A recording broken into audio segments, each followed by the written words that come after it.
Emberly and Alex sat and watched TV for about an hour. Alex planned to keep Emberly's mind off of her problems, but admittedly, they wanted to distract themselves from their new roommate's conflicts with their cousin. It wasn't until the parade strolled around that Emberly got distracted enough to look away from the movie they were watching. Alex knew what was happening, but for Emberly, it must have been astonishing. Many people marched in the streets, all in black and white face paint, and she seemed puzzled that Alex acted like it was no big deal.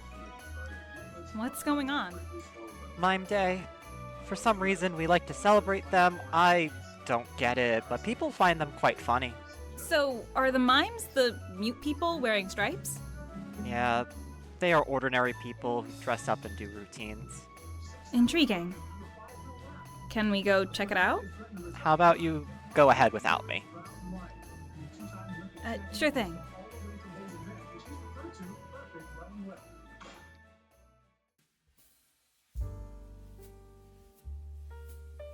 Kelly almost goes to her old little working space, but then remembers that she now reports to the same office space that Spencer had got for them the previous night. The blinds are half-lidded, and the lights are dimmed. Spencer is at his desk pondering while Kira is looking through some paperwork. The detective looks over to Kelly as she enters. Any luck? None. Emberly and Neo Impulse stole some technology from the basement the other night. Some nanobots. Technology very similar to how I used to make illusions as Marigold Fox. What would Emberly want with that? That's the thing. I doubt Emberly even knows what those are, and I don't think the guys in Neo Impulse know of its existence. Dairyman may be helpful here. He's busy helping his friend grab her stuff. He convinced me to let her stay on my couch. I think he has a crush on her. Is this Tara? Yeah. Tara's in town, I should say hi to her.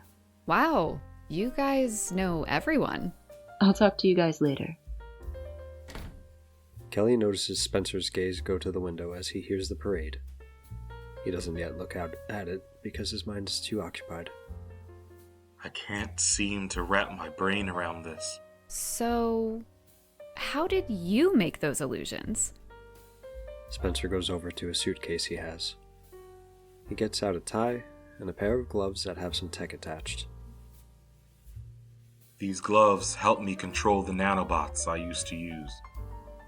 I have them connected to my mirage, the tie. Why aren't you the one using that technology? You're Marigold Fox, are you not? Was Marigold Fox. What happened? It's not important. All you need to know is that I don't deserve a mirage. Then why do you keep it? There's history. I could never get rid of it, not without losing a part of me. The fox? It was never a good idea to open up. Even if he knew deep down, secrets would only continue to hurt him more. My mother. Oh. She's gone? Might as well be. Well, hey, at least you're opening up, right? Perhaps we can... Now he finally gets a good look outside at the mime parade. Oh, God! He ducks under the window so the mimes can't see him. This fully startles Kelly, who rushes to the window only to see the mime parade. What? What's wrong? We are being invaded by mimes! They've come for me! It's just the mime parade. Mime? Parade? Yeah, the city has one every year. Why would they be celebrating something so unnatural?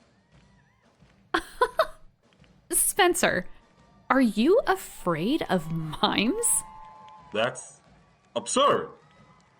I was Marigold Fox. Kelly looks at the closed window. Hey, is it just me, or is it breezy in here? She pantomimes a gust of wind from the window, blowing her away. I'll stop that. Oh, excuse me, that's mine. There's been a string of robberies involving a bunch of mimes who can multiply. Gadley sent me an invite to an undercover mission to a masquerade gala tonight to ensure this thief doesn't get away with the art on display. Why is that a mission? Supervillains steal stuff like that all the time. According to this, the SHGO doesn't know who this is, so they're assuming it's an unlicensed art thief. Or thieves, I guess. If you aren't afraid of mimes, how about you come along and help? And I'll split the mission prize? You can take the mission prize. I'll just do it to prove you wrong. It's a deal. Emberly watches the parade with a level of amusement that she truly needs after the previous night, though it felt odd for her to be amongst the city's common folk. That is until she notices a familiar figure standing not so far away. Eddie. She's hesitant at first. There's no way he's here. This is too coincidental. It must be some form of trap. But there were also things she wanted to say to him, so after a minute of inner debates with herself, she decided to bite the arrow and talk to him. Emberly? You can calm down. I'm not trying to fight. How can I trust that? You stood up to Nieve for me, so I thank you. Okay, I can trust that. You're welcome. Are you okay? I don't know. I've lost everything, and the only semblance of connection to my old life has been taken.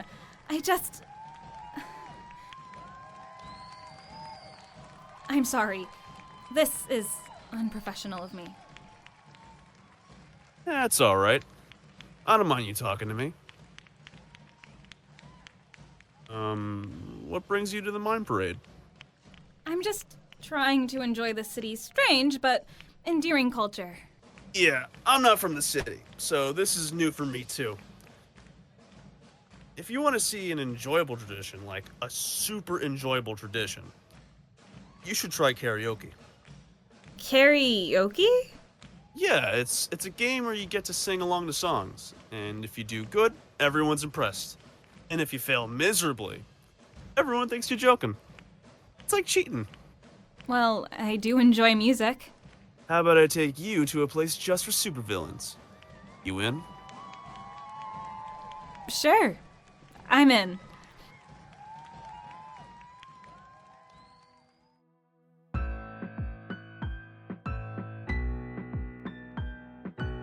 It's later that night as Kelly and Spencer enter the gala. Kelly is so thankful that she has Mirage now. All she had to do was change the setting, giving her a stunning golden dress fitted to her liking with a golden mask. Best watch ever. Spencer wears a professional-looking muted brown suit with a semi-plain mask, yet no tie. The stark contrast between the two guests was apparent. Kelly wanted to be seen, Spencer wished to stay hidden. The part of Kelly hoped he'd get a mask that reminded her of a fox, but to her dismay, it didn't happen. And when she asked him about it, he simply responded with a Marigold fox retired years ago, shutting out the option of a possible comeback. As they looked around, they see people in masks and various mimes. All of them look different, with unique styles of monochrome paint. Can't Gadley handle this themselves? Not if they wanted me to handle it. Plus, you're helping me, so perhaps the fox is still in you. I'm helping you as Spencer Reynard. If you want to back out now, you're more than welcome to. Absolutely not. Hey, look, there's a mime. If you're not terrified, how about you go interrogate him? Gladly. Alright. I know you know who's stealing art around this place. You're not hiding it from me. You can give me that surprised look all you want. Or is that just your face paint? Come on, answer me. Oh, I can't do this. I can't believe I convinced you to do that. That was low-key offensive. All right, let's get to it. All right, Foxy. Spencer Reynard. Coward. Excuse me?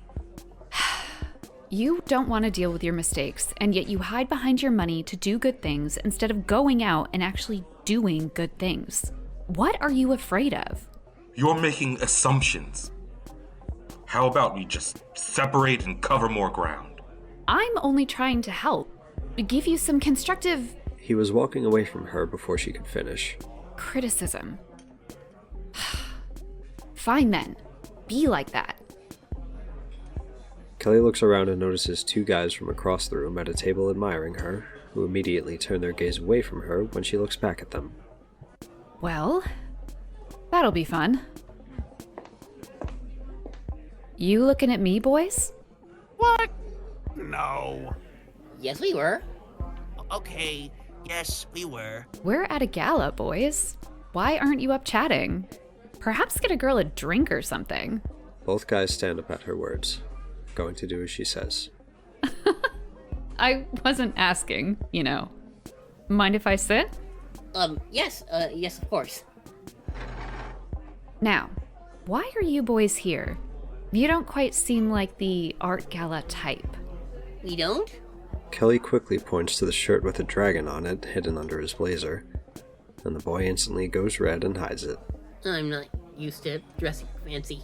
If we're being honest, nor am I. What? No. But you're pretty.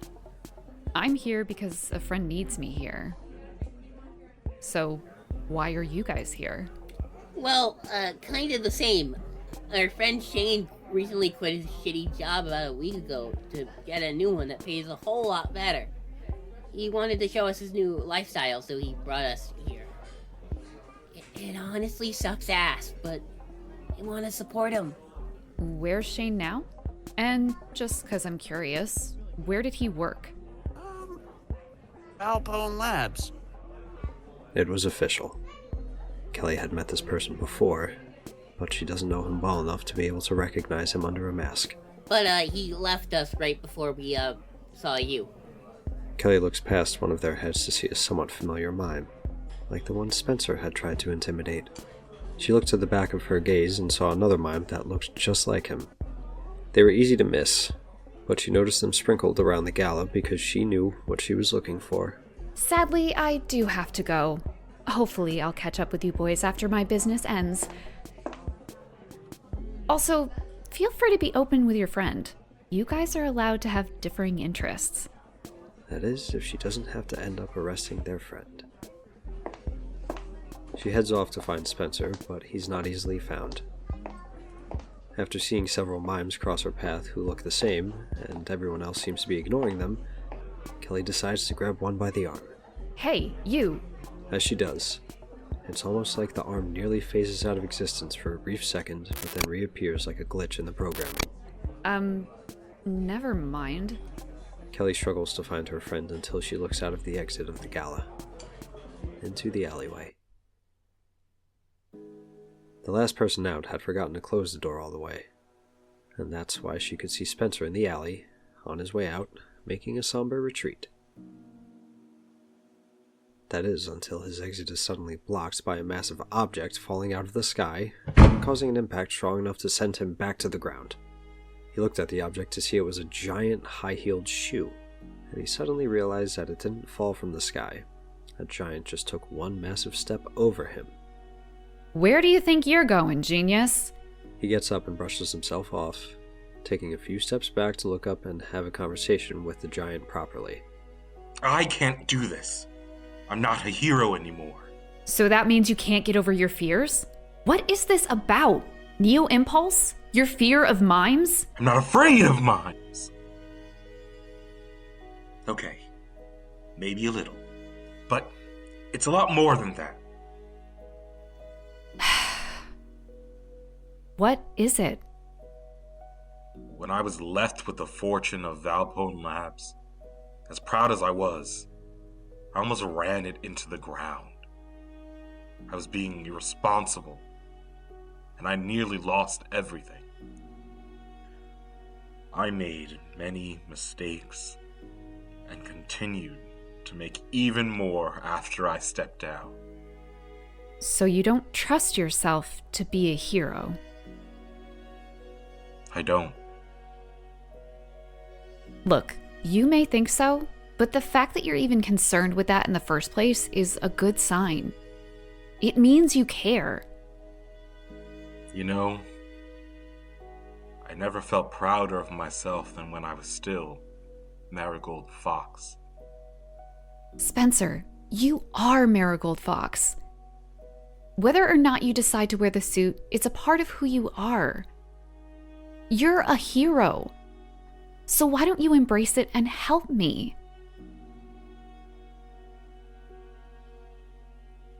Spencer opens his bag, takes out the gloves, and puts them on. He then pauses as he brings out the tie.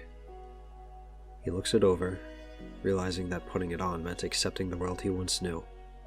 It was a risk, but one he had been secretly longing to take. He puts on the tie and presses a button in the center. Suddenly, the tux he's wearing shifts into a stealthy orange suit designed to look like a fox detective. And just like that, Marigold Fox was no longer a dead title. I say it's worth a shot. It's a pleasure to meet you, Marigold Fox. What the? I have a theory, but you might have to be willing to face your fear.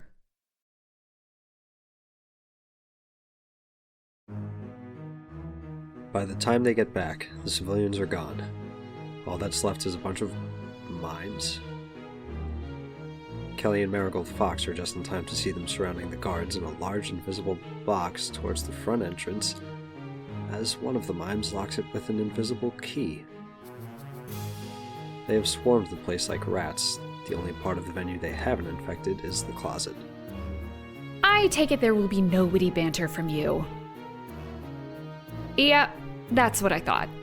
Now that the ceiling is higher, Kelly grows again. I hope this works. Kelly takes a deep breath as she stomps on one of the mimes. The mime suddenly bursts, its body not blasting into a bloodstain, but millions of nanoscopic pieces. Knew it! That's the stolen technology. They're illusions. So, which one is the real one? I guess we'll find out. Kelly smirks and goes to stomp on another one, but the mime suddenly makes what appears to be an invisible shield to protect himself. Two others begin using their hands like they're carrying invisible warhammers, and they hit the back of her ankles, causing her to yelp and fall back. She angrily tries to grab them, but only catches one, which instantly pops in her grip. Several also surround Marigold Fox and create the same invisible wall around him. No, quit that! Meanwhile, the others throw an invisible rope to Gulliver the giant Kelly. Kelly tries to fight back, but there's something about the invisible rope that makes it harder to break than regular rope. The ones that traps Marigold Fox in their invisible cell leave after locking the invisible door and help tie up the giant. But it gives him enough time to remember the technology being used and how it works. Hey, Mimes. They instantly turn to see him smugly holding an imaginary key in his hand. Which one of you left the key to the cell with me? They all begin checking invisible pockets.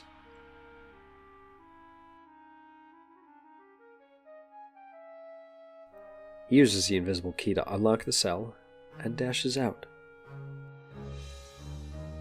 The mimes rush to stop him, but he unsheathes two invisible swords and begins slicing through the holograms, bursting them into nanoscopic bits and pieces. And then in one swift movement, he cuts the invisible ropes holding Kelly back.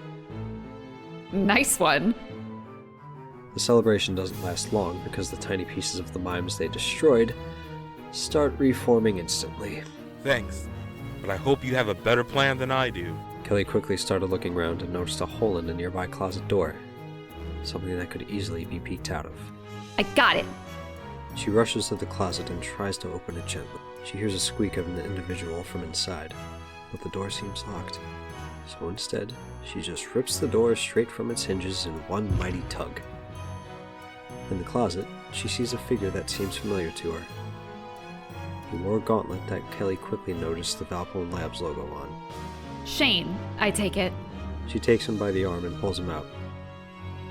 And just as she suspected, the mimes freeze as soon as his hand is off the gauntlet. I think you owe my friend here an apology for stealing his illusion gimmick. Marigold Fox was very quickly up against Shane. thief gulps and turns around to run, only to run into the leg of the giant and fall back to the ground. I think that gauntlet doesn't belong to you.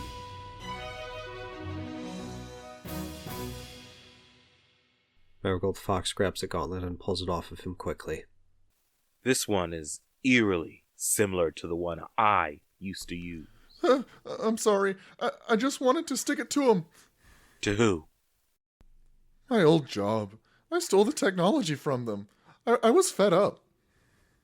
Kelly is almost willing to grab this technology out of Marigold Fox's hand when hearing that, just to allow him to spite Falcone Labs. But she holds back for Spencer's sake. You can keep it. But the only caveat is that you become a licensed supervillain to keep you in line. You can do that? Yes. How about you take care of cleaning up, and I'll take him back to the SHGO. Yeah, sure. Good luck. Marigold Fox nods, grabs Shane by the arm, and drags him off. But Kelly doesn't clean up just yet. Her eyes gaze at the unconscious guards, the closet that Shane hid in, and finally, the fancy paintings in the room. She takes a deep breath, thinking about the possibilities. At around the same time, Alex looks out their window to find Emberly arriving back at the apartment complex, accompanied by a young individual. Both were smiling. They seemed relatively comfortable with each other and seemingly having a deep conversation. Alex can't tell what they are saying, but they notice the sudden hesitation of the boy at something she says. His face looks contemplative, suddenly looking down and away from her. Alex had every reason to believe their roommate was an evil villain, but honestly, she seems rather sweet to him. He says something back to her, but they don't quite get it. They are not a lip reader. Alex shuffles to act like they weren't just peeping, but as soon as Emberly walks in, she notices their odd movements. Is everything okay? Oh, I just saw you with the boy you were walking with. Did you go on a date? Oh, Eddie? That's complicated. We had a fun time, but it was mostly business between friends. Alex wasn't about to analyze the truth of her statement. She deserved some privacy. But they catch the boy walking away from the building with a conflicted look, with no clue what it even meant.